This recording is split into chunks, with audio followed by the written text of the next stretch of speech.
Bonjour, nous sommes le mercredi 4 novembre 2020 et je vous propose la situation des cultures de cette semaine.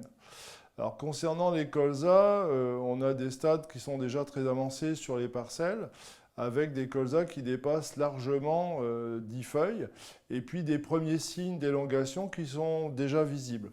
Alors sur ces colzas très avancés et s'ils sont homogènes, on peut intervenir avec un régulateur de croissance qui va bloquer cette élongation, en tout cas qui va prévenir une élongation à venir. Les températures sont douces, les sols sont humides, donc on a des parcelles qui sont en pleine croissance.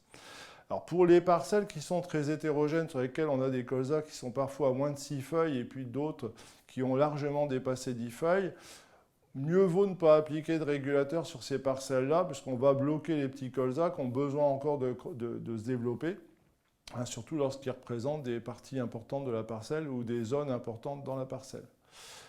Pour le désherbage anti-graminées racinaires, il est trop tôt pour intervenir parce qu'on a encore des colzas qui sont en pleine végétation et les températures sont douces. Pour ces désherbages racinaires, on interviendra uniquement lorsque les colzas auront arrêté leur croissance, leur végétation et lorsque les températures sont en baisse. Donc pour l'instant, il est beaucoup trop tôt, les températures sont très douces et on a des colzas qui sont en pleine croissance. Pour les céréales, les semis sont encore en cours, alors que les premières parcelles semées en septembre sont des butalage. Alors pour les pucerons, on a peu d'activité des pucerons, le vecteur de la jaunisse naisante cette année. On observe quelques individus, mais très peu et pas en grand nombre sur beaucoup de parcelles. Néanmoins, les conditions sont très favorables, il fait doux, les nuits ne sont pas très froides.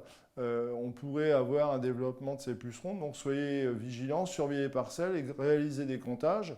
Alors, si vous observez moins de 10% des parcelles porteuses de pucerons, inutile d'intervenir. Par contre, si vous observez ces pucerons depuis maintenant plus de 10 jours, une intervention peut se justifier dans cette situation. Pour les limaces, même principe, hein, surveiller les ronds argileux, moteux, hein, puisqu'on a une activité qui redémarre avec les températures et l'humidité des sols. Les pluies de ces derniers jours ont permis aux limaces de se réactiver, donc soyez vigilants.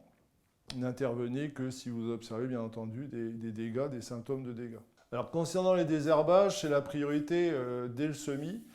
Donc les conditions météo sont particulièrement favorables, hein, puisqu'on a des températures qui sont douces, on annonce quelques jours sans pluie, et puis les sols sont humides, donc en priorité désherbage sur les parcelles, puisqu'on a déjà des levées de bulpins qui sont encore importantes, hein, qui sont là observées depuis le 15 octobre, et donc qui continuent d'être importantes, donc priorité au désherbage. Alors, par rapport à la situation et notamment au confinement, toutes les visites qu'on avait prévues cette année et notamment au mois de novembre sont bien entendu annulées.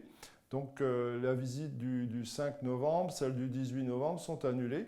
Alors elles seront remplacées par des vidéos qu'on va réaliser sur ces essais. Hein, donc sur les visites d'essais, on les fera en virtuel. Et ces vidéos seront publiées sur le site de la Chambre d'agriculture et sur les sites qu'on utilise habituellement.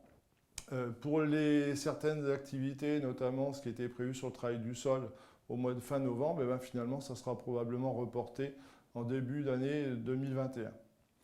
Je vous souhaite une bonne semaine, à la semaine prochaine.